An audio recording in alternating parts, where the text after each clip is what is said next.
जय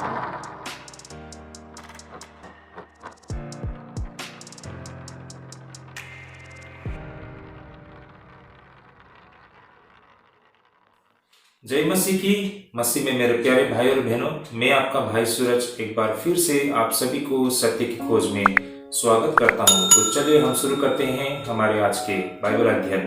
तो भाई और बहनों, हमेशा की तरह ये हमारा जोर रहेगा कि हम जो बाइबल अध्ययन करते हैं इसे हम पूरी सरल भाषा में और बिल्कुल आसान लफ्जों में आपके सामने रखें, ताकि इससे संबंधित जो तथ्य है और सत्य है उसे हम सही तरीके से समझ पाए। साथ ही मेरी आप सभी से ये निवेदन भी रहेगा, जब कभी भी इस वीडियो को या फिर इस बाइबल अध्ययन को इस वीडियो के माध्यम से आप देखेंगे, विदाउट स्किप किए देखिए, वरना जो कड़ी है उसे हम जोड़ नहीं पाएंगे। और साथ ही मेरा आप सभी से ये निवेदन भी रहेगा कि जब भी इस वीडियो को आप देखेंगे, अपने मन ही मन में जरूर परमेश्वर से प्रार्थना कीजिए, ताकि पवित्र आत्मा हमें अगुवाई करे और इस वीडियो से संबंधित जितने भी तथ्य और रहस्य और सत्य है उसे हम परमेश्वर की इच्छा के मुताबिक हम समझ पाए। और साथ ही ये बात भी मैं याद दिलाना चाहूंगा कि इससे पहले कि हमारे जितने भी वीडियोस है आप हमारे प्लेलिस्ट में आप देख पाएंगे, वो सारे वीडियोस वहां पर है। आप अपने फ्री टाइम में उसे एक एक करके देखिए, ताकि और भी अच्छी तरह से आप बाइबल से संबंधित जो रहस्य और सत्य है और तथ्य है उसे आप समझ सके। तो भाई और बहनों, अंत तक बने रहिएगा। चलिए हम शुरू करते हैं। आज कुल मिलाकर हमारा 3 विषय रहेगा और सबसे पहला विषय रहेगा मसीह का साथ संकट की घड़ी में। ये हमारा आज का पहला विषय रहेगा। हमारा आज का दूसरा विषय रहेगा गिर के फिर से संभल जाना। ये हमारा आज का दूसरा विषय रहेगा। और तीसरा मसीह के सेवकाई। तो कुल मिलाकर ये 3 रोचक विषय रहेगा। और आज हम 14 अध्याय अंत तक अध्ययन करेंगे। मेरा कहने का मतलब 14 अध्याय 22 पद से लेके बिल्कुल 36 पद तक हम अध्ययन करेंगे। कहने का मतलब 14 अध्याय के बिल्कुल अंत तक में। तो मत्ती रचित सुसमाचार 14 अध्याय 22 से लेके 36 पद तक हमारा आज का अध्ययन करने का रहेगा। Gospel according to the Matthew chapter 14 verse 22 up to 36। तो चलिए भाई और बहनों, हम शुरू करते हैं। और जो हमारा आज का बाइबल अध्ययन है इसे हमने 3 भागों में विभाजित किया गया है। तो सबसे पहला हमारा आज का विषय रहेगा मसीह के साथ संकट की घड़ी में। ये हमारा आज का पहला विषय रहेगा। तो इससे संबंधित जो वचन है मैं उसे पढ़ना चाहूंगा। तो वचन यहाँ पर इस प्रकार है, मत्ती रचित सुसमाचार 14 अध्याय 22 से लेकर 27 पद तक। तो आइए हम पहले वचन को पढ़ते हैं। और उसने तुरंत अपने चेलों को बरबस नाव पर चढ़ाया कि वे उससे पहले पार चले जाए, जब तक कि वह लोगों को विदा करे। वह लोगों को विदा करके प्रार्थना करने को अलग पहाड़ पर चढ़ गया और सांझ को वहां अकेला था। उस समय नाव झील के बीच लहरों से डगमगा रही थी, क्योंकि हवा सामने की थी। और वह रात के चौथे पहर झील पर चलते हुए उनके पास आया। चेले उसको झील पर चलते हुए देखकर घबरा गए और कहने लगे, वह भूत है, और डर के मारे चिल्ला उठे। यीशु ने तुरंत उनसे बातें की और कहा, धाड़स मादो, मैं हूँ, डरो मत। प्रभु को इन वचनों के लिए हम कोटि कोटि धन्यवाद देते हैं। तो भाई और बहनों, आज की इस पंक्ति के पाठ काफी स्पष्ट है। आइए हम पहले सारे दृश्य को चित्रित करते हैं। वास्तव में उस वक्त प्रभु यीशु मसीह ने हजारों की भीड़ों को भोजन करवाने के बाद प्रभु यीशु ने अपने चेले को विदा किया था। तो भाई और बहनों, बात इस तरह है, हम सब ने इससे पहले जब अध्ययन किया था तो हमने ये चीज को देखा था कि किस तरह प्रभु यीशु मसीह ने हजारों लोगों को भोजन कराए थे। और उसको भोजन कराने के बाद प्रभु यीशु मसीह वहां से चल दिए थे। भाई और बहनों, आज के इस पंक्ति के पाठ काफी स्पष्ट है। आइए हम पहले सारे दृश्य को चित्रित करते हैं। वास्तव में उस वक्त प्रभु यीशु मसीह ने हजारों की भीड़ को भोजन कराने के बाद प्रभु यीशु ने अपने चेले को विदा किया था।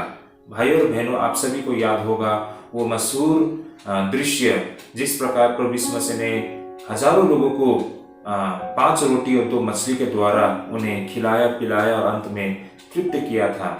तो उसी घटना से संबंधित है जब प्रभु यीशु मसीह ने ये जबरदस्त चमत्कार को किया।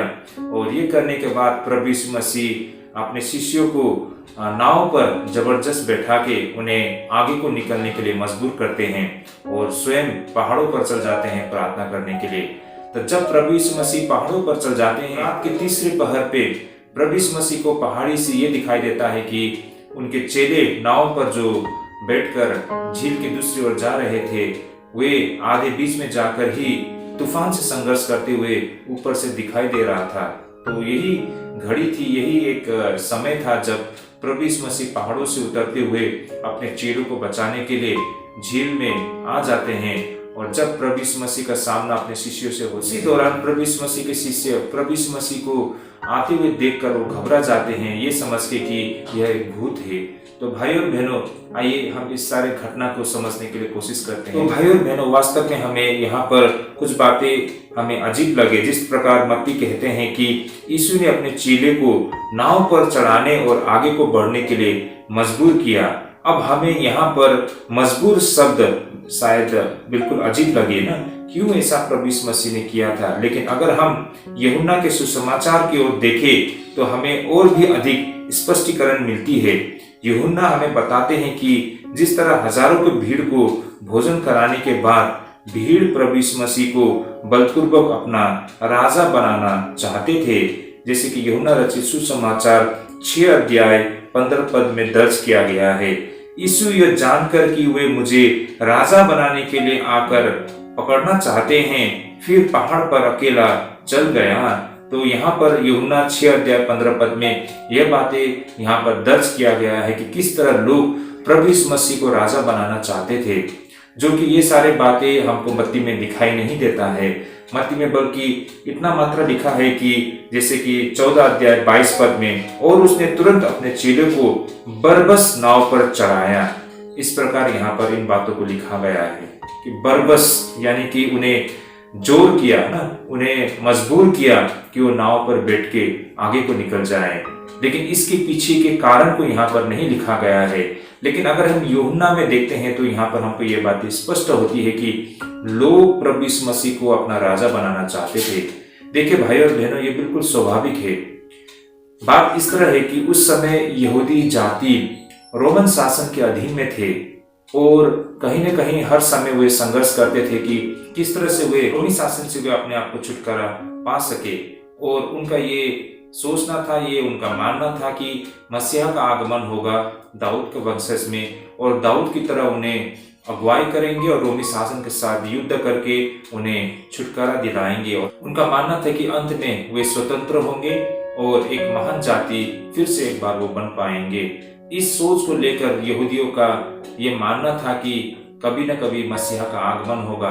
और जैसे ही उन लोगों ने देखा कि यीशु मसीह जो इतना सामर्थी है ना, उनके बीमारियों को, उनके कष्टों को वो दूर कर रहे थे, उनकी जरूरतों को, उनकी आवश्यकताओं को पूरा कर रहे थे, जिस प्रकार उनके भूख को दूर किया, उनके जरूरत को पूरा किया, उनको खाना खिलाया, तो इससे उनको एक समझ प्राप्त हुई कि उनको लगा यही मसीह है और यही हमें रोमन शासन के अधीन से छुटकारा दिलाएगा। और यही कारण है शायद लोग उन्हें अपना राजा बनाना चाहते थे। और ये सिर्फ नहीं बल्कि इसमें और भी कुछ बातें हमको यहाँ पर समझ में आती है भाई और बहनों।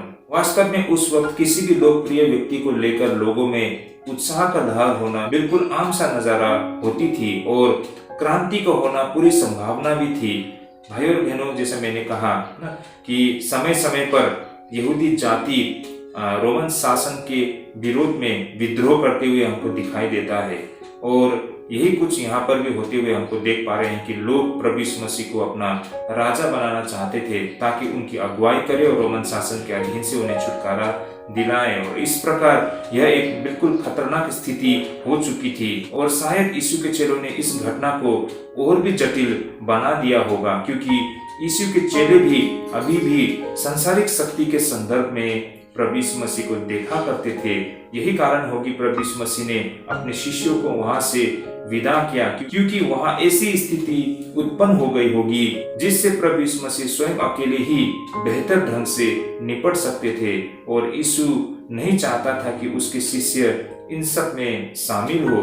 तो भाई और बहनों, ये बिल्कुल स्वाभाविक है ना, क्योंकि प्रभु यीशु मसीह के चेले भी जो वहां कुछ हुआ था उसको देखकर शायद वे लोग भी फूले न समाये या फिर मन से वो लोग गदगद हो गए थे होंगे, क्योंकि उन लोग ने जब देखा उनके गुरु उन्होंने इतना बड़ा चमत्कार किया है ना। वैसे वो हर दिन लोगों को चंगाई किया करते थे ना, बहुत ही आश्चर्य कार्य किया करते थे, लेकिन उस दिन तो प्रभु यीशु मसीह ने मतलब कुछ ऐसा कर दिया था कि शायद वहां पर जितने लोग थे वो भौचक्के हो गए थे, क्योंकि प्रभु यीशु मसीह ने 5 रोटी और 2 मछली के द्वारा लोगों को तृप्त किया था, हजारों लोगों को तृप्त किया था ना। जैसे कि हम सब जानते हैं कि 5000 पुरुष कहा गया है, तो 5000 पुरुष का मतलब सिर्फ 5000 पुरुष नहीं, बल्कि उन 5000 पुरुष के साथ में उनके बच्चे और उनकी पत्नी भी हो सकते हैं ना।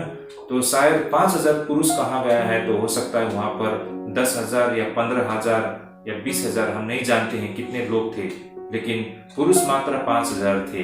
तो इससे हमको ये समझ में आती है कि वहां पर हजारों लोग थे ना, जिनको प्रभु यीशु मसीह ने वो खिलाया और पिलाया था, और ये कोई साधारण बात नहीं थी ना, ये एक बहुत बड़ा चमत्कार हुआ था। यही कारण है शायद लोग उनको जय जयकार कर रहे थे, उनकी महिमा और प्रशंसा कर रहे थे, लोग उन्हें अपना राजा बनाना चाहते थे, लोग चाहते थे कि प्रभु यीशु मसीह उन्हें अगुवाई करे। और इन सारी चीजों को देखकर शायद प्रभु यीशु मसीह के चेले भी फूले न समाये और वे खुशी से एकदम बिल्कुल गदगद हो गए थे होंगे। और ऐसा नजारा हो गया था होगा जैसे कि आग में घी डालना ना, लोग तो उसे राजा बनाना चाहते ही थे, और अवश्य ही उनके शिष्य भी, क्योंकि उनको भी परमेश्वर के कार्य को लेकर इतनी समझ नहीं थी, परमेश्वर के दर्शन को लेकर, प्रभु यीशु मसीह के कार्य को लेकर, उसके उद्देश्य को लेकर उनको समझ नहीं थी।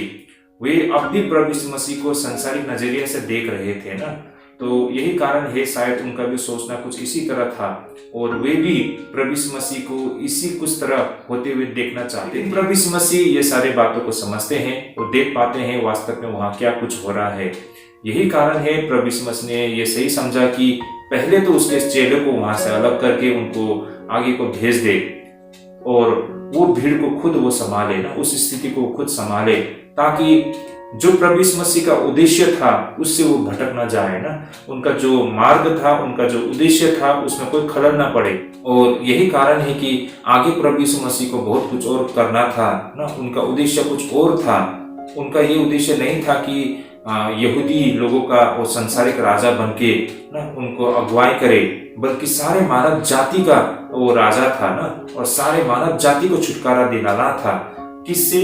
उन रोमी शासन से नहीं, बल्कि उनके भ्रष्ट स्वभाव से ना, उनके पाप के बंधन से उन्हें छुटकारा दिलाना था। तो प्रभु यीशु मसीह का कार्य, उसका उद्देश्य बहुत बड़ा था ना, जिसका स्तर बहुत ऊंचा था, जिसकी समझ ना तो उस आम लोगों को, ना तो उसके स्वयं चेले को इसकी समझ थी। तो यही कारण हो सकता है कि प्रभु यीशु मसीह नहीं चाहते थे कि वहां उनके चेले के द्वारा कुछ ऐसा गलत काम होना हो जाए ना, या गलत संदेश ना चले जाए। और प्रभु यीशु मसीह ने यह बेहतर सोचा कि उसके चेलों को वहां से अलग किया, और उन्होंने उनको मजबूर किया कि नाव पर चढ़ के वो आगे को निकल जाए ना, ताकि उनको भीड़ से अलग करे और भीड़ को वहां से विदा करने में मतलब सहूलियत हो, और ऐसा ना हो कि ये भीड़ भटक जाए ना। और इस तरह से प्रभु यीशु मसीह ने अपने शिष्यों को नाव पर बैठा के आगे को निकलने के लिए उन्हें भेज दिया, और खुद पहाड़ों पर चले गए प्रार्थना करने के लिए। तो ये सारे घटना हमको यहाँ पर होते हुए दिखाई देती है भाई और बहनों। तो इस प्रकार भाई और बहनों, प्रभु यीशु मसीह स्वयं भी पहाड़ों पर चले गए, लेकिन ऐसा लगता है कि उस वक्त तक रात हो चुकी थी और शिष्य झील के उस पार के लिए निकल चुके थे। उसी दौरान हम देख सकते हैं कि यीशु के शिष्य अचानक तूफानों में घिर जाती है, और इस तरह वे हवा और लहरों के खिलाफ संघर्ष करते हुए दिखाई देती है। लेकिन भाई और बहनों, उस वक्त रात भी हो चुकी थी और यीशु झील के दूसरी ओर जाने के लिए झील के किनारे चक्कर लगाते हुए आगे बढ़ रहे होंगे। इस संदर्भ में भाई और बहनों, हमें कुछ और बातें स्पष्ट होने के लिए मैं एक दो बातों को और जोड़ना चाहूंगा। जैसे कि आप सबको ये समझ होंगे कि जो गलील के झील थे, उसका जो आकार है, उसका संदर्भ है, बिल्कुल एक गोले आकार में है, और उसके चारों तरफ ऊंचे ऊंचे पहाड़ है। तो प्रभु यीशु मसीह उसी ऊंचे ऊंचे पहाड़ से होते हुए पैदल अकेले वो आगे बढ़ रहे थे ना, झील के किनारे किनारे वो पहाड़ी मार्ग से होते हुए वो आगे को बढ़ रहे थे। तो इन बातों को भी हमें यहाँ पर समझने की आवश्यकता है। और इसके अलावा मत्ती हमें अपने सुसमाचार में पहले बता चुका है कि जब प्रभु यीशु मसीह ने भीड़ को खाना खिलाया था, तो उस वक्त उन्हें हरी घास पर बिठाया था, जैसे कि मत्ती रचित सुसमाचार 14 अध्याय 19 पद में अगर हम देखेंगे तो यहाँ पर इन बातों को दर्ज किया गया है। आइए भाई और बहनों, पहले हम इसे समझ लेते हैं। तब उसने लोगों को घास पर बैठने को कहा और उन 5 रोटियों और 2 मछलियों को लिया और स्वर्ग की ओर देखकर धन्यवाद किया और रोटियों को तोड़ कर चेलों को दी और चेलों ने लोगों को। तो भाई और बहनों, मैं चाहता हूं कि आप सारे लोग इस वचन में पहले की जो फर्स्ट सेंटेंस है उस पर आप फोकस करें ना। जैसे कि यहाँ पर लिखा है, तब उसने लोगों को घास पर बैठने को कहा। देखिए भाई और बहनों, यहाँ पर बिल्कुल स्पष्ट कहा गया है कि घास पर बैठने को। तो जब प्रभु यीशु मसीह ने उन हजारों लोगों को खिलाया था तो उनको खिलाने के लिए उनको घास पर बैठने के लिए कहा था ना, और लोग घास पर बैठकर भोजन का आनंद उन लोगों ने लिया था। तो यहाँ पर हमको ये बात समझना होगा कि घास कब उगाती है। तो इसका मतलब यह है कि यह वसंत ऋतु हो सकती है और फसह के पर्व का समय भी निकट होगी। कहने का मतलब अप्रैल महीने के मध्य में होगी, और यदि ऐसा है तो पूर्ण चंद्रमा की रात होने की पूरी संभावना है। और जिस तरह मत्ती ने अपने सुसमाचार में दर्ज किया है कि सुबह के 3 बजे या फिर सुबह के चौथे पहर झील के उत्तर में ऊंची भूमि पर चलते हुए स्पष्ट रूप से नीचे झील पर नाव को लहरों से संघर्ष करते हुए दिख रही थी। उसी दौरान ऐसा माना जाता है कि प्रभु यीशु मसीह अपने शिष्यों को मदद करने के लिए किनारे पर उतर आए थे। तो भाई और बहन, अगर हम यहाँ पर मत्ती 14 के 25 में देखें तो यहाँ पर इन बातों को स्पष्ट लिखा गया है कि वह रात के चौथे पहर झील पर चलते हुए उनके पास आया। तो कहने का मतलब यहाँ पर आप सभी को फोकस करने के लिए रहेगा, और विशेष करके इंग्लिश बाइबल में अगर हम देखते हैं तो वहां पर स्पष्ट लिखा है सुबह के 3 बजे। तो इन बातों को हम किस तरह समझे, ये चौथे पहर का मतलब क्या होता है? भाई और बहनों, यहाँ पर हमें इन बातों को समझना होगा कि प्राचीन काल में रात्रि को 4 भागों में विभाजित किया जाता है। पहला तो शाम 6 बजे से लेकर रात 9 बजे, वो पहला पहर होता है रात का दूसरा पहर 9 बजे से लेके मध्य रात्रि 12 बजे तक, और रात की तीसरा पहर मध्य रात्रि 12 बजे से लेकर सुबह के 3 बजे तक, और रात का चौथा पहर सुबह 3 से लेके 6 बजे तक। तो कुल मिलाकर इस प्रकार रात्रि को 4 भागों में विभाजित किया गया है। तो यहाँ पर जो बातें कही गई है 14 अध्याय 25 पद में, जैसा यहाँ पर लिखा गया है कि वह रात को चौथे पहर झील पर चलते हुए उनके पास आया। जो चौथे पहर, जो यहाँ पर कहने का मतलब ऐसा माना जाता है विशेषज्ञों का कि सुबह 3 से लेकर 6 बजे के ये घटना होगी, और लोगों का मानना है कि शायद सुबह का 3 बजे ये घटना घटी होगी ना, या 3 बजे के आसपास, इसलिए इसे चौथा पहर कहा गया है। तो मैं आशा करता हूँ इन बातों को आप समझ पा रहे हैं। अगर हमको इन सारे बातों की समझ हो तो इन सारे घटना को हम सही तरीके से समझ पाएंगे। तो कुल मिलाकर घटना इस प्रकार है, प्रभु यीशु मसीह ने अपने शिष्यों को मजबूर किया कि वो नाव पर बैठ के झील के दूसरी ओर चले जाए। कारण जो वहां पर हजारों की भीड़ थे वे प्रभु यीशु मसीह को अपना राजा बनाना चाहते थे, लेकिन प्रभु यीशु मसीह का यह उद्देश्य नहीं था। यही कारण है कि प्रभु यीशु मसीह ने अपने शिष्यों को नाव पर बैठ के झील की दूसरी ओर जाने के लिए मजबूर किया, और स्वयं पहाड़ों पर चढ़ गए प्रार्थना करने के लिए। और ऐसा होता है कि रात के चौथे पहर यानी कि सुबह 3 बजे के आसपास प्रभु यीशु मसीह को दिखाई देता है कि नीचे झील पर प्रभु यीशु मसीह के चेले संघर्ष कर रहे हैं, तूफानों से वो जूझ रहे हैं और वे डूबने पर है। और उसी दौरान प्रभु यीशु मसीह पहाड़ों से नीचे उतरते हैं और अपने शिष्यों को बचाते हैं। तो कुछ इस प्रकार का एक दृश्य है, और ये सारे घटना का ये पृष्ठभूमि है। तो भाई और बहनों, आइए हम इन बातों को और भी विस्तार से समझने के लिए कोशिश करते हैं। तो यहाँ पर बातें कुछ इस प्रकार है जिसको हमें अब समझने की आवश्यकता है। तो भाई और बहनों, अब यहाँ पर इन घटना को समझने में हम सभी को काफी कठिन होती है। जैसे कि हम देख पाते हैं 25 और 26 पद में 2 बार प्रभु यीशु मसीह को झील पर चलने के विषय में दर्ज किया गया है। आइए मैं इसे पहले आप सभी के साथ पढ़कर इन बातों को रखना चाहूंगा। गौर लगाकर यहाँ पर देखिए भाई और बहनों, और वह रात को चौथे पहर झील पर चलते हुए उनके पास आया। तो आप लोग देख पा रहे होंगे 14 अध्याय 25 पद में क्या लिखा गया है, रात के चौथे पहर। उसी प्रकार 26 पद में जैसे यहाँ पर आप लोग देख पाएंगे, चेले उसको झील पर चलते हुए देखकर घबरा गए और कहने लगा वह भूत है, और डर के मारे चिल्ला उठे। तो भाई और बहनों, यहाँ पर भी आप देख सकते हैं कि चेले उसको झील पर चलते हुए, तो 25 पद में भी जैसा लिखा है झील पर चलते हुए ना, झील पर चलते हुए 25 पद में भी इस तरह लिखा गया है। तो 26 पद में भी इसी प्रकार लिखा गया है कि झील पर चलते हुए।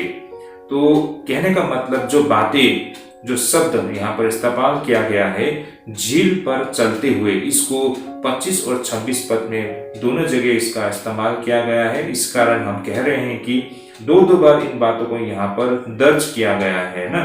तो भाई और बहनों, यहाँ पर अब हमारा चर्चा का विषय ये है कि ये दोनों पंक्तियों में कही गई बातें जो कि समंदर पर चलने के विषय पर है, वास्तव में ग्रीक शब्द में इसके दो अलग अलग वाक्याएं हैं।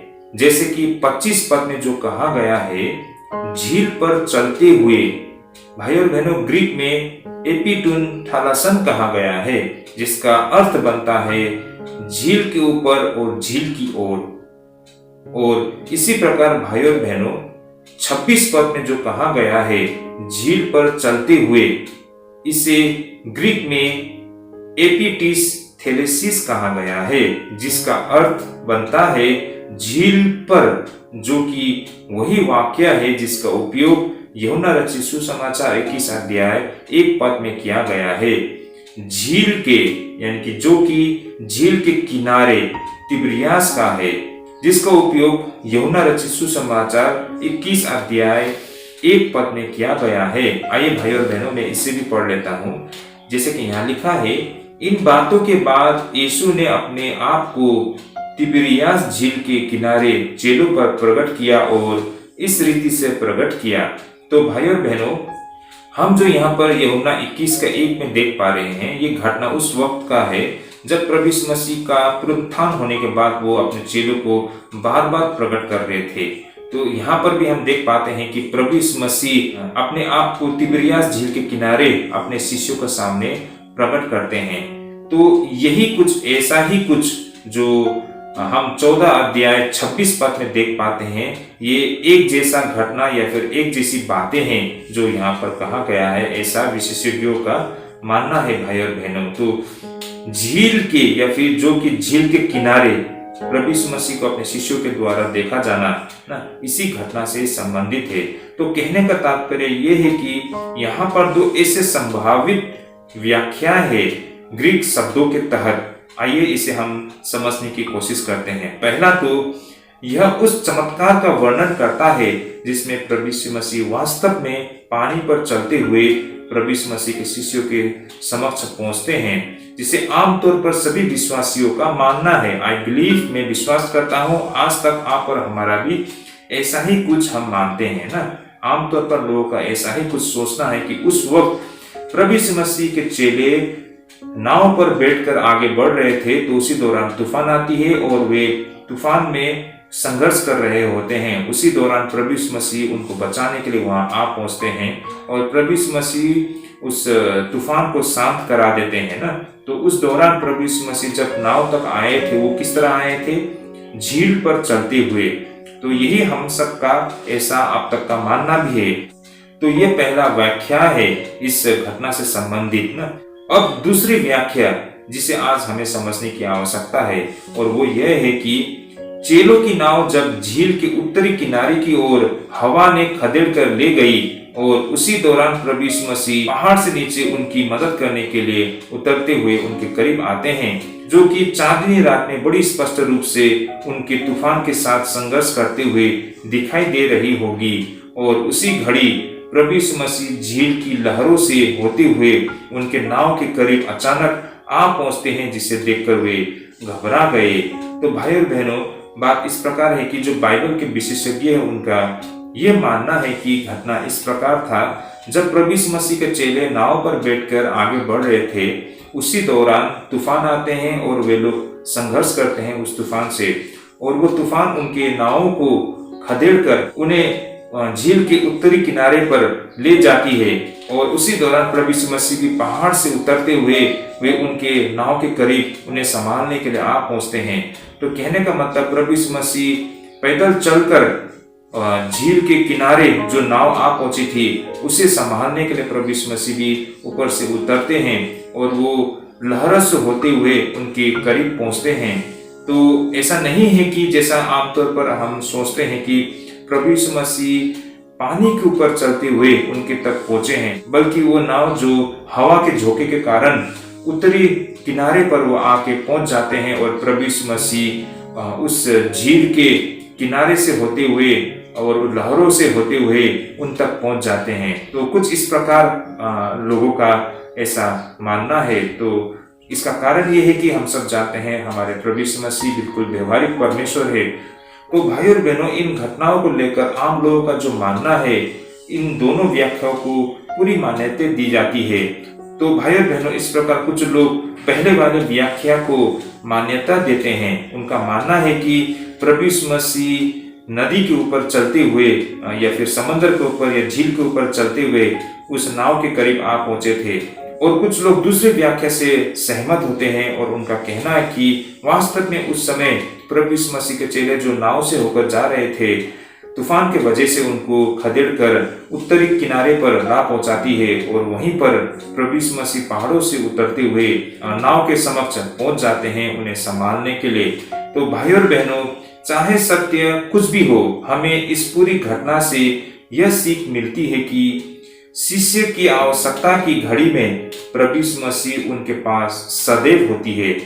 जब हवा नाव की विपरीत दिशा से चल रही थी और शिष्य जीवन के लिए संघर्ष कर रहे थे, यीशु मदद के लिए वहां हमेशा मौजूद था।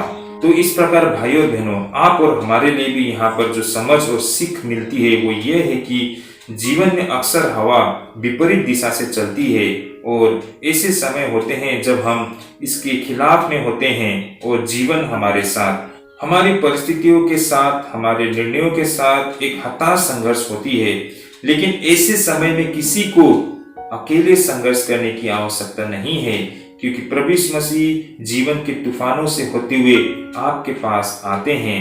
जिस प्रकार प्रभु यीशु मसीह अपने शिष्यों को उस संकट की घड़ी में उन्हें बचाने के लिए उस तूफान से होते हुए, उस लहरों से होते हुए वे उन तक पहुंचते और उन्हें संभालते हैं, उसी प्रकार आप और हमारे जीवन में भी हम देख पाते हैं कि बहुत उतार चढ़ाव होते हैं। देखिए भाई और बहन, किसी भी इंसान का ऐसा जीवन नहीं है जो बिल्कुल स्मूथ हो ना, बिल्कुल एकदम आसान जीवन। देखिए लोग तो ऐसा चाहेंगे, लेकिन ये व्यवहारिक नहीं है ना, वो ये वास्तविक नहीं है। हमारे जीवन में उतार चढ़ाव होना बहुत जरूरी भी है और ये हर किसी के जीवन में होती भी है। लेकिन जब हमारे जीवन में ऐसा समय आता है जब हमें लगता है कि सब कुछ हमारे विरोध में है ना, हवा का दिशा हमारे विपरीत है, भाई और बहनों, उस समय हमें जीवन में आगे बढ़ना बहुत कठिन होता है ना। हमें समझ में नहीं आता है कि हमें करना क्या है। तो भाई और बहनों, आप लोग घबराए मत। अगर हम परमेश्वर में विश्वास करते हैं तो प्रभु हमारे साथ सदैव है। जिस तरह प्रभु यीशु मसीह उन अपने चेलों को उस संकट के घड़ी में उन्हें संभालने के लिए, उन्हें बचाने के लिए वहां पहुंच जाते हैं, प्रभु भी हमारे साथ है। वो हमारे हर एक संकट में है और हमें हमेशा वो ख्याल रखते हैं। हमें बिल्कुल वो यूं ही नहीं छोड़ देते हैं। जीवन के संघर्ष में वो हमें बचाने के लिए अपने हाथ हमें देते हैं। भाई और बहनों, हमें उन हाथों को थामना होगा और उस परिस्थिति से हमें निकलना होगा। और इस प्रकार भाई और बहनों, उसकी शांत स्पष्ट आवाज के साथ हमारे दिलों को थाम लेता है। आगे कोई डर नहीं रहता। इन सब के अलावा इससे कोई फर्क भी नहीं पड़ता है कि इस घटना को कैसे हम लेते हैं। वास्तव में ये घटना ये दर्शाता है कि वह हमेशा अपने लोगों के लिए क्या करता है। जब समय उस हवा की तरह हमारे जीवन के विपरीत ओर से बहती है, तो भाई और बहनों, इस तरह आज के हम पूरे विषय को समझ पाते हैं, जो हमारा आज का विषय भी था कि मसीह का साथ संकट की घड़ी में। तो भाई और बहनों, हमारा जीवन जब भी संकट में होता है, मसीह हमारे साथ देने के लिए वो हर वक्त मौजूद होते हैं। बस हमें अपनी आंखों को खुली रखनी चाहिए और प्रभु में भरोसा और विश्वास रखना हमें सीखना चाहिए। तो किसी भी परिस्थिति में हो, प्रभु हम तक जरूर पहुंचते हैं। इन सारे घटना से और आज के विषय से ये सारी बातें हम समझ पाते हैं। तो ये रहा भाई और बहनों आज की हमारी पहले विषय। अब हम आगे बढ़ते हैं हमारे आज के दूसरे विषय की ओर। तो आइए चलिए हम इस पर चर्चा करते हैं। और हमारा आज का दूसरा विषय रहेगा गिर के फिर से संभल जाना। तो ये हमारा आज का बहुत ही रोचक विषय है और एक कंटिन्यूएशन रहेगा ना, इसी घटना का कंटिन्यूएशन रहेगा। तो आइए पहले हम वचन को पढ़ लेते हैं। मत्ती रचित सुसमाचार 14 अध्याय 28 से 33 पद तक। इससे पहले हमने देखा था 14 अध्याय 27 पद तक। अब हम देखेंगे आगे 28 से 33 पद तक। तो ये हमारा आज का दूसरा विषय रहेगा। आइए सबसे पहले मैं वचन को पढ़ लेता हूँ। और वचन यहाँ पर कुल मिलाकर इस प्रकार है। पतरस ने उसको उत्तर दिया, हे प्रभु, यदि तू ही है तो मुझे अपने पास पानी पर चलकर आने की आज्ञा दे। उसने कहा, तब पतरस नाव पर से उतरकर यीशु के पास जाने को पानी पर चलने लगा, पर हवा को देखकर डर गया और जब डूबने लगा तो चिल्लाकर कहा, हे प्रभु, मुझे बचा। यीशु ने तुरंत हाथ बढ़ाकर उसे थाम लिया और उससे कहा, हे अल्पविश्वासी, तूने क्यों संदेह किया?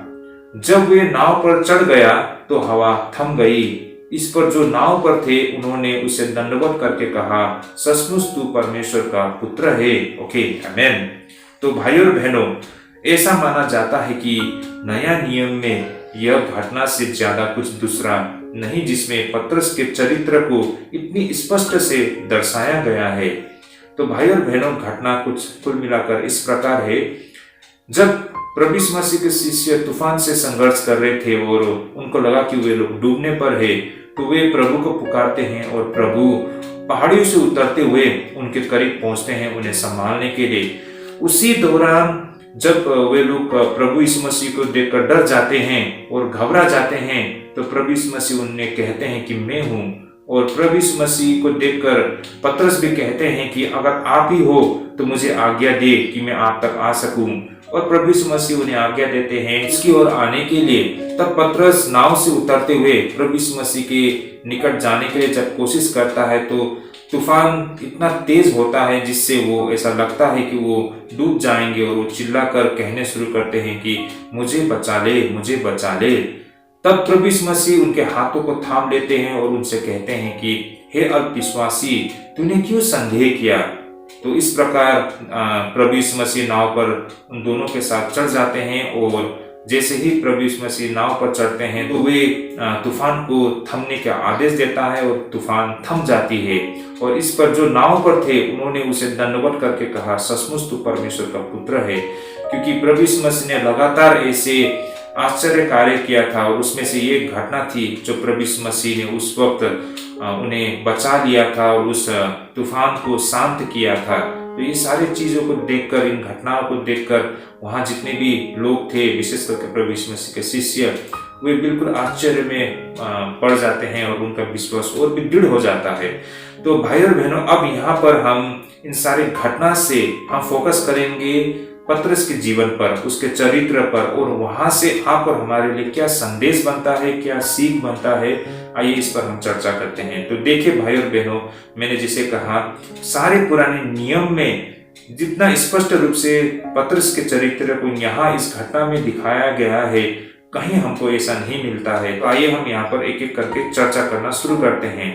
तो ये घटना ऐसे 3 बातें बताती है पतरस के जीवन के विषय में या पतरस के विषय में। तो पहला तो पतरस की यह गलती थी कि वह बार बार स्थिति के सामना करे बगैर और साथ ही लागत की गणना किए बिना कार्य को किया करते थे। कहने का मतलब पतरस ऐसा व्यक्ति था जो बिना सोचे समझे, बिना हिसाब किताब किए वो अपना निर्णय दे देते थे या फिर वो करने के लिए तैयार होते थे ना, और जिस वजह से उनको हानि उठाना पड़ता था।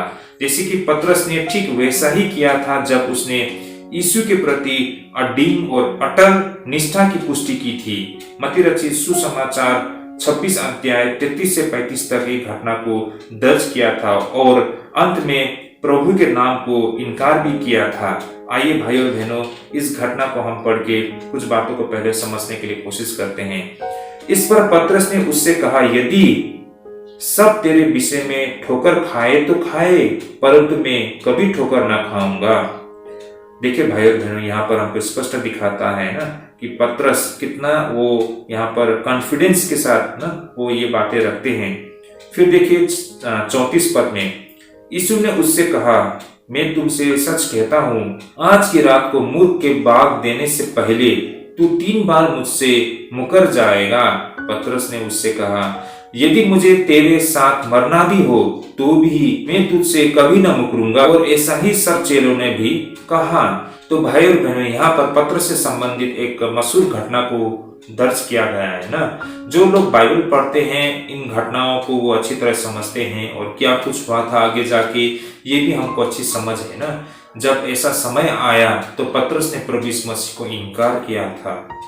तो यहाँ से हम देख पाते हैं कि ये पहली बार नहीं है पतरस ने इस तरह का मतलब व्यवहार किया था। पतरस ने इस प्रकार से पहले भी बहुत बार अपनी निष्ठा दिखाई, अपनी कॉन्फिडेंस दिखाया, वो अटल रहने के लिए वो बिल्कुल स्पष्ट थे। लेकिन होता क्या है कि वो अपनी बातों में स्थिर रह नहीं पाता है।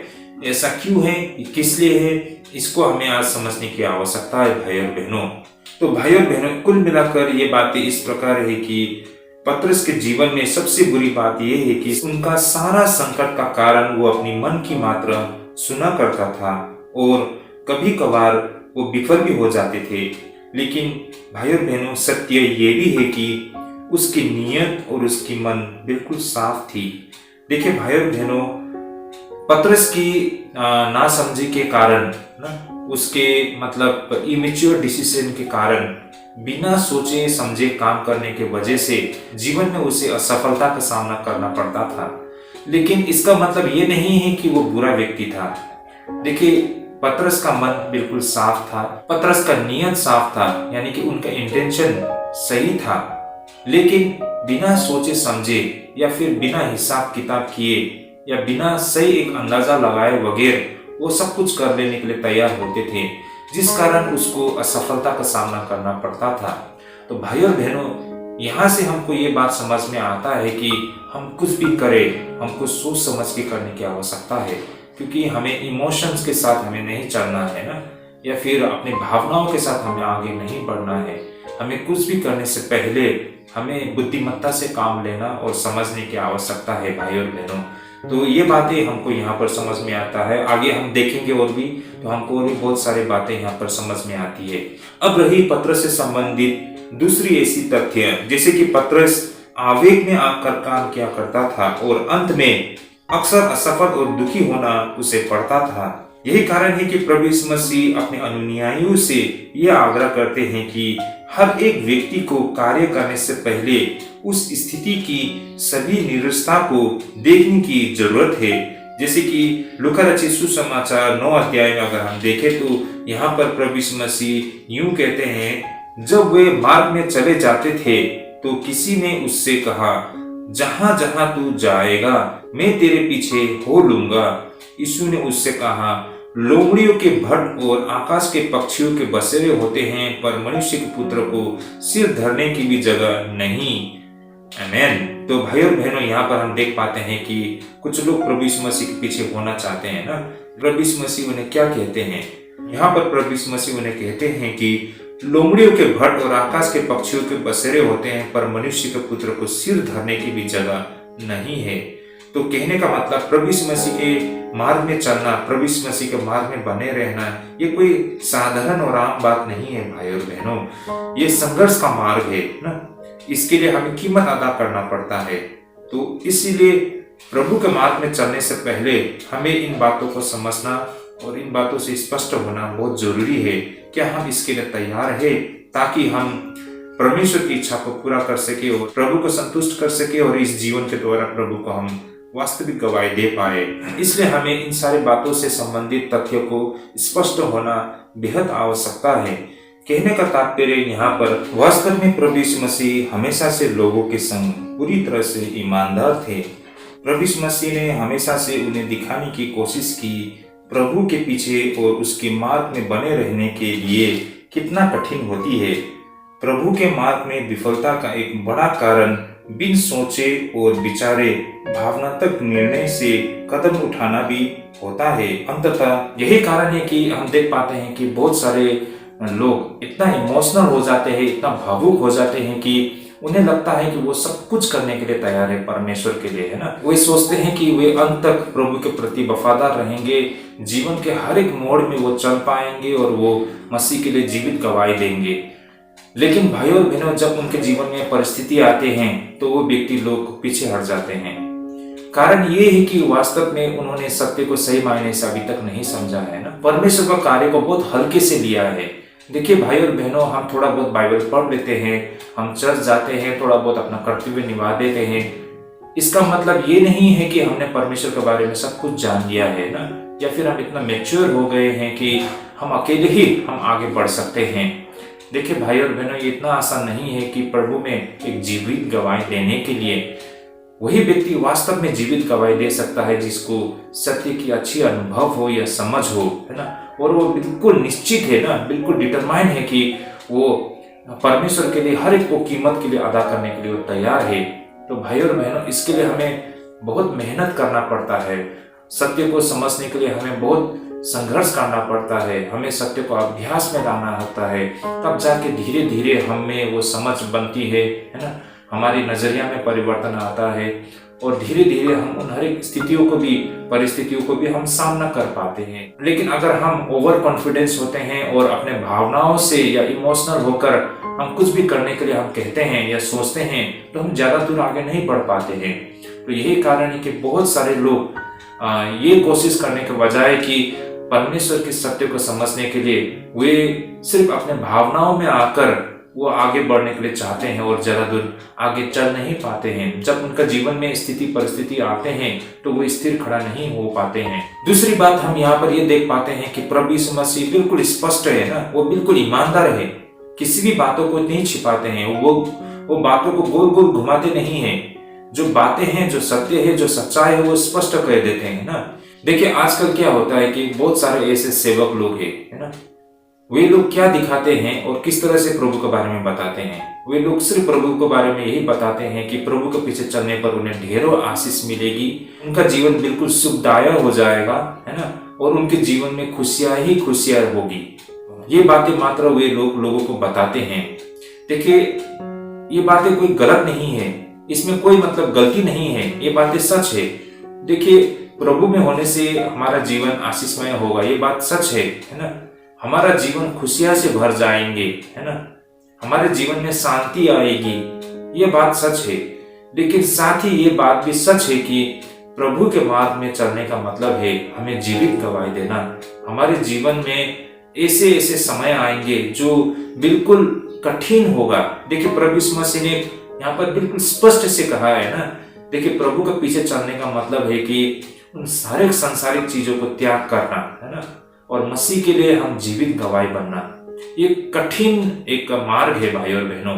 ऐसा कहा जाता है कि प्रभु यीशु मसीह के पीछे चलने का मतलब कांटों की राहों से होकर चलना है। तो ये कोई आसान बात नहीं है। लेकिन देखिए प्रभु यीशु मसीह यहाँ पर बातों को नहीं छिपा रहे हैं। जो हकीकत है, जो सच्चाई है, वो सारी बातें लोगों के सामने रखते हैं।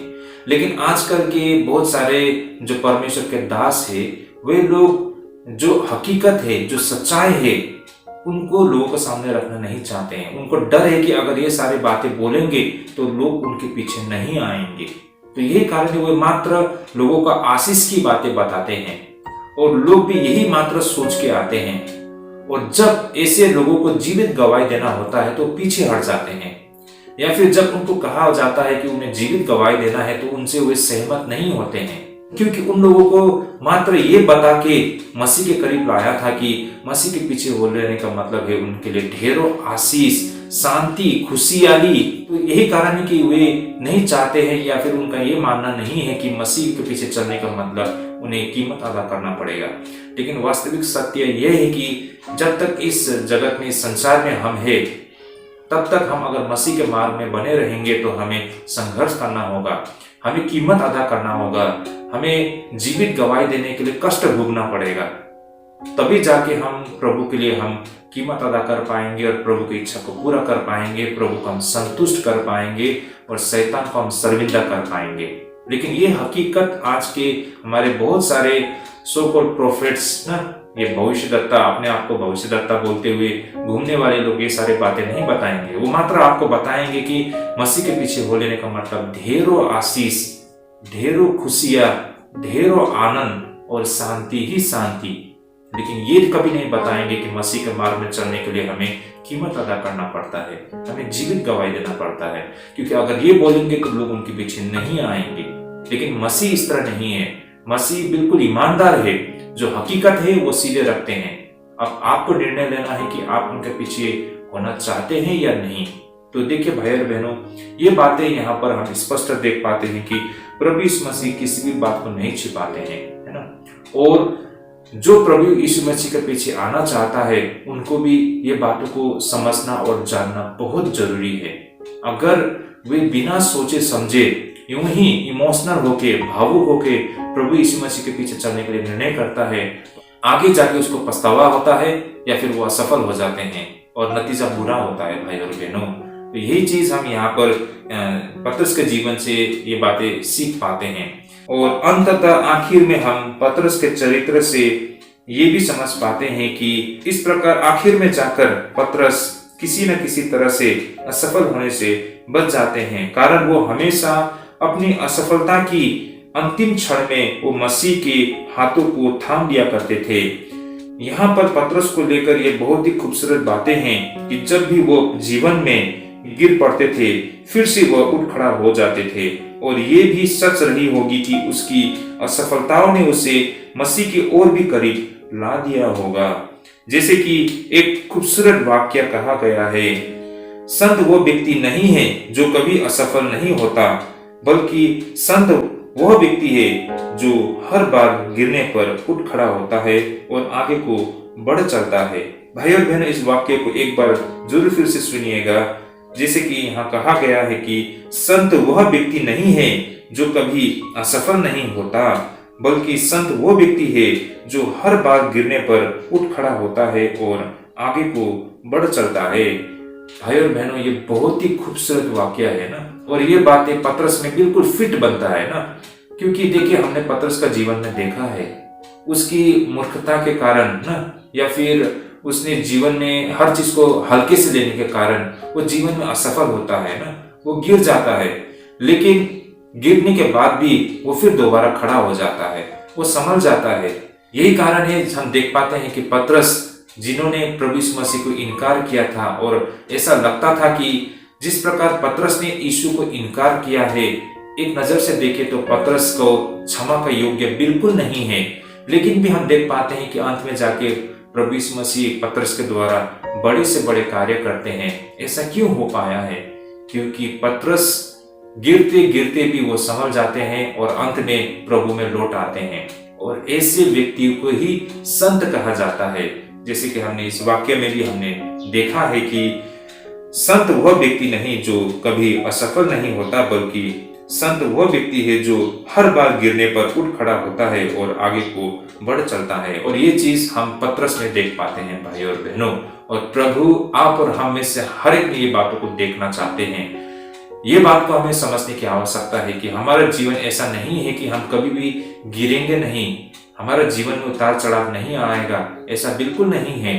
हम गिरेंगे भी, लेकिन हमें उठना भी सीखना पड़ता है ना। हमें दोबारा उठना भी होता है और हमें दोबारा उसी मार्ग में चलते हुए हमको जीवित गवाही भी देना होता है। तो इस प्रकार भाई और बहनों, पतरस की असफलताओं ने उसे यीशु मसीह के और अधिक प्रेम करने के लिए प्रेरित किया। अब ये घटना उस महान और स्थायी सत्य के साथ समाप्त होती है, जैसे कि जब यीशु मसीह नाव पर चढ़ा तो तूफान रुक गई। तो सत्य ये है कि जहां कहीं मसीह पहुंचती है, तूफान बिल्कुल शांत हो जाती है। इसलिए जब हमारा दिल व्यथित हो और उत्तेजित हो तो क्रूस को अपने जीवन के केंद्र में रखे ताकि उसे स्थिर किया जाए। तो भाई और बहनों, जीवन में तूफान और तनाव के हर पल में प्रभु यीशु मसीह की उपस्थिति और उसके बहने वाला प्रेम शक्तियों को लाती है। इसलिए जब हमारा दिल व्यथित और उत्तेजित हो तो क्रूस को अपने जीवन के केंद्र रखे ताकि उसे स्थिर किया जाए। तो भाई और बहनों, इस तरह जीवन में हमें तूफान और तनाव के हर पल में यीशु मसीह की उपस्थिति और उसके बहने वाला प्रेम हमारे जीवन में शांति को लाती है। तो भाई और बहनों, इस तरह हम देख पाते हैं कि जब प्रभु यीशु मसीह के चेले जब वो नाव से होके आगे बढ़ रहे थे तो उसी दौरान एक तूफान आती है जो उन्हें हिला के रख देती है ना। लेकिन प्रभु यीशु मसीह का उपस्थिति उनको उस तूफान से बाहर निकाल ले आती है। तो प्रभु यीशु मसीह का उपस्थिति हर वो तूफान को शांत बना देती है। यहाँ से हमको ये बात सीख मिलती है कि हमारे अपने प्रतिदिन के जीवन में भी जब हमारे जीवन में उथल फुथल होते हैं, है ना, हमारे जीवन अशांत हो जाता है, तो उस वक्त हमें प्रभु में भरोसा रखना होता है ना। क्योंकि अगर प्रभु का उपस्थिति हमारे जीवन में हो तो चाहे हमारे जीवन में जितना भी उथल फुथल हो, है ना, हमारे जीवन में कितना भी बड़ा संकट और तूफान आ जाए, प्रभु का उपस्थिति उस तूफान को हमारे जीवन में शांत करा देते हैं और जैसे तैसे हम वहां से निकल जाते हैं। शायद आपने अपने जीवन में इन सारे बातों का अनुभव किया होगा, मैंने तो किया है। अगर आपने नहीं किया है तो ये बहुत खतरे की घंटी है, आपको इस पर विचार करने की आवश्यकता है। अगर आपके जीवन इस तरह नहीं है तो शायद परमेश्वर की उपस्थिति को आप महसूस नहीं कर पा रहे हैं, शायद प्रभु से आप दूर हो चुके हैं। इस पर हमें चर्चा करने के लिए और इस पर हमें विचार विमर्श करने की आवश्यकता है। प्रभु की उपस्थिति हमारे जीवन में किसी भी प्रकार के वो तूफान को शांत कर सकता है। हमारे मन के अंदर में जो तूफान चल रहा है उस तूफान को मसीह ही शांत कर सकते हैं और इस अनुभव को हम में से बहुत ने अनुभव किया है भाई और बहनों। तो भाई और बहनों, आज इस पर आपको विचार करने की आवश्यकता है और यहाँ से ये सारी बातें, इस घटना से ये सारी बातें हम सीख और समझ पाते हैं। तो अब रही हमारे आज के आखिरी विषय जिस पर हम चर्चा करेंगे और हमारा आखिरी विषय रहेगा मसीह के सेवकाई और वचन रहेगा 34 से लेकर 36 पद तक में। कंटिन्यूएशन है मत्ती रचित सुसमाचार 14 अध्याय 34 से 36 पद। आइए पहले हम वचन को पढ़ लेते हैं। वचन यहाँ पर इस प्रकार लिखा है, वे पार उतरकर गन्नेसरत देश में पहुंचे और वहां से लोगों ने उसे पहचान कर आसपास के सारे देश में कहला भेजा और सब बीमारियों को उसके पास लाए और उससे विनती करने लगे कि वह उन्हें अपने वस्त्र के आंचल ही को छूने दे, और जितनों ने उसे छुआ वे चंगे हो गए। ओके, आमेन। तो भाई और बहनों, 14 अध्याय की यह आखिरी विषय मत्ती द्वारा बिल्कुल हल्के तरीके से दर्ज किया गया पंक्ति दिखती है और महत्वहीन भी लग सकता है बहुतों के लिए, लेकिन फिर भी ये यीशु के विषय में काफी कुछ खुलासा करती है। पहला तो हमें बहुत खूबसूरत दृश्य को देखने को मिलती है, जैसे कि जब कभी भी प्रभु यीशु मसीह कहीं पहुंच जाते हैं या फिर प्रकट होते हैं, लोगों की भीड़ उसकी सहायता के लिए उमड़ पड़ती थी और साथ ही प्रभु यीशु मसीह ने भी उन्हें कभी इनकार नहीं किया। प्रभु सभी को चंगा कर देते थे। भाई और बहनों, यहाँ पर प्रभु यीशु मसीह के विषय में सबसे जबरदस्त बात यह है कि मनुष्य जाति को ये दिखाते हुए सिखाया कि वास्तव में परमेश्वर कैसा है। प्रभु यीशु ने मानव जाति को यह नहीं बताया कि परमेश्वर उनकी परवाह करते हैं, बल्कि उन्होंने मानव जाति को ये दिखाया कि किस तरह परमेश्वर उनकी परवाह करते हैं। भाई और बहनों, मैं इन बातों को फिर से एक बार दोहराना चाहूंगा। प्रभु यीशु मसीह ने मानव जाति को यह नहीं बताया कि परमेश्वर उनकी परवाह करते हैं। ध्यानपूर्वक भाई और बहनों इन बातों को सुनिए। प्रभु यीशु मसीह ने मानव जाति को यह नहीं बताया कि परमेश्वर उनकी परवाह करते हैं, बल्कि उन्होंने मानव जाति को यह दिखाया कि किस तरह परमेश्वर उनकी परवाह करते हैं। परमेश्वर के प्रेम को शब्दों में प्रचार करके उसे व्यवहारिक तरीके से उस प्रेम को न दिखाए तो उसके कोई मायने नहीं बनते हैं। यही कारण है जिस प्रेम को प्रभु यीशु मसीह प्रचार कर रहे थे उसे हम उनके कार्यों में देख पाते हैं। लेकिन इन सब के अलावा एक और हमें बहुत जबरदस्त बातें आज समझ में आती है कि वो यह है कि ऐसे इस संसार में हजारों लोग हैं जो प्रभु यीशु मसीह के द्वारा चंगाई को तो पाना चाहते हैं, लेकिन उसे प्राप्त करने के बाद वे प्रभु को छोड़ आगे को निकल पड़ते थे।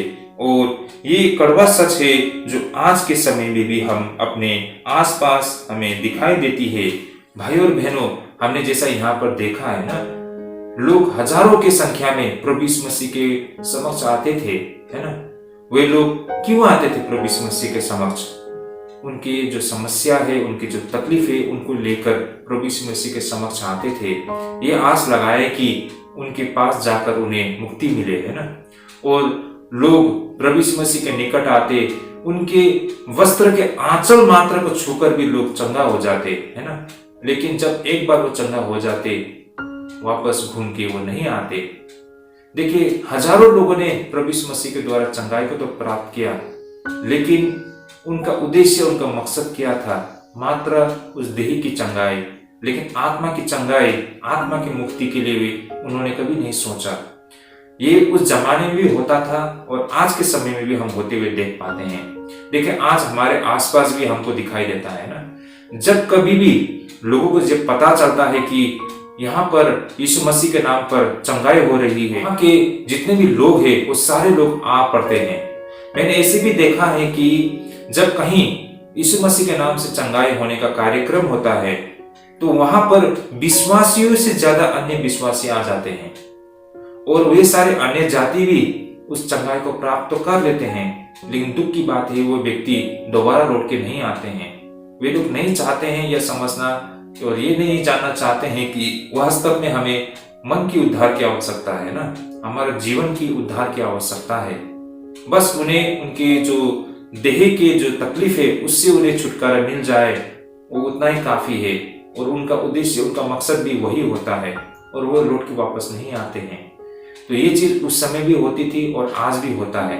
तो यही कारण है, अगर भाई और बहनों, अगर हम परमेश्वर के उद्देश्य को, परमेश्वर के कार्य को नहीं समझते हैं या फिर समझना नहीं चाहते हैं, बस उसके चंगाई तक ही हम सीमित रहते हैं, तो ये बहुत ही चैलेंजिंग होगा कि हम वास्तव में उद्धार को प्राप्त कर सके, है ना।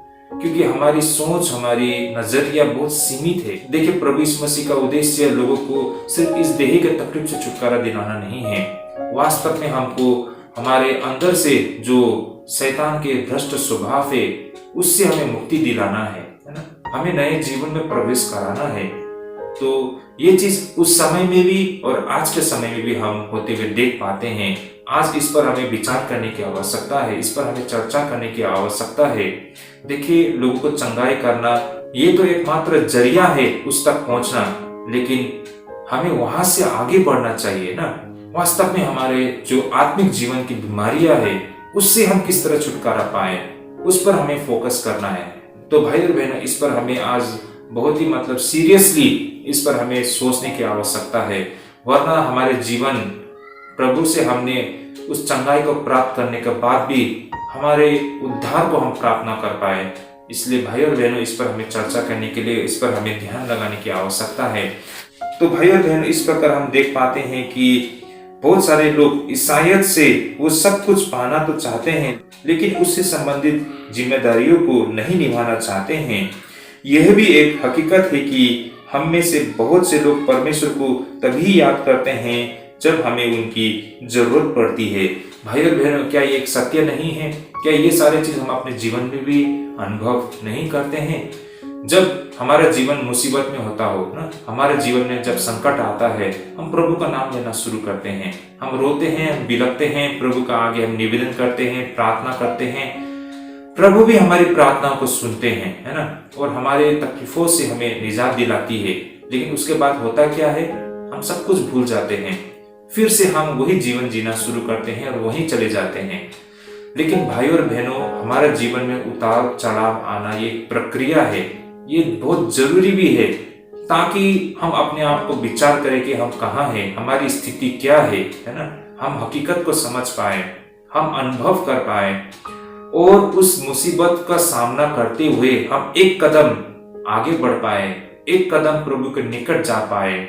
और इस प्रक्रिया से हम धीरे धीरे एक एक कदम करते हुए एक दिन हम प्रभु के निकट पहुंचते हैं, हम सिद्धता को हासिल करते हैं, जो कि एक प्रक्रिया है प्रभु के निकट जाने का ना।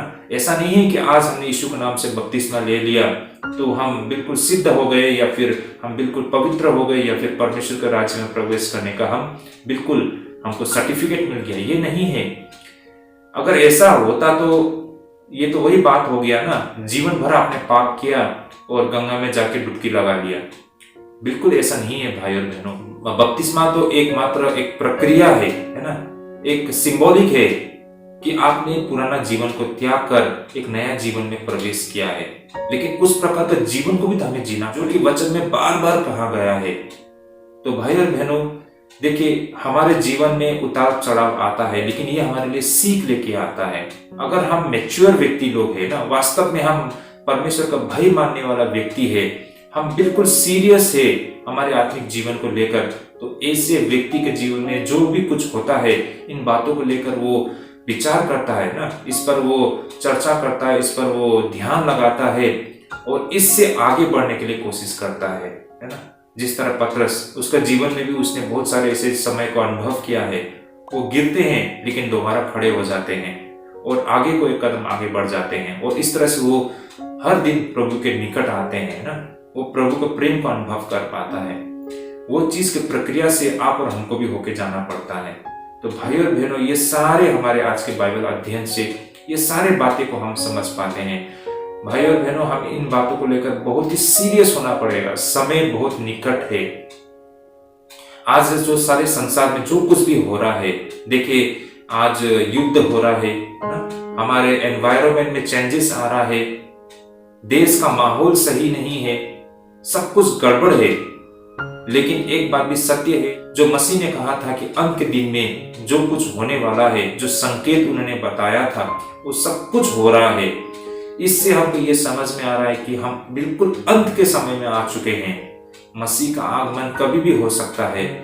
हमारे लिए अब ये मौका है कि हम अपने जीवन को सुधारे, हम परमेश्वर को ढूंढे, हम अपने आत्मिक जीवन को लेकर सीरियस हो जाए ना। तो ये हमारे लिए एक मौका है, एक अवसर है। देखिए भाई और बहनों, हम इसको लेकर ढीला नहीं हो सकते हैं ना, हम लापरवाह नहीं कर सकते हैं, वरना इसका कीमत हमारे लिए बिल्कुल चुकाने के लिए मतलब हमारे पास कुछ नहीं बचेगा।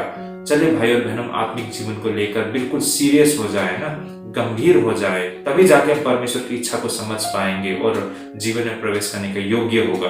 तो ये रहा हमारे आज की बाइबल अध्ययन। मैं आशा करता हूँ हमारे आत्मिक जीवन के लिए हमने आज बहुत कुछ समझा है, और मैं आशा करता हूँ अगले दफे भी आप लोग जरूर जुड़ेंगे। आज जो कुछ भी हमने समझा है, सीखा है, आपको अगर लगता है हमारे लिए बहुत आशीषमय है, तो इन वीडियोस को अपने रिश्तेदार, अपने दोस्तों के साथ जरूर शेयर कीजिए।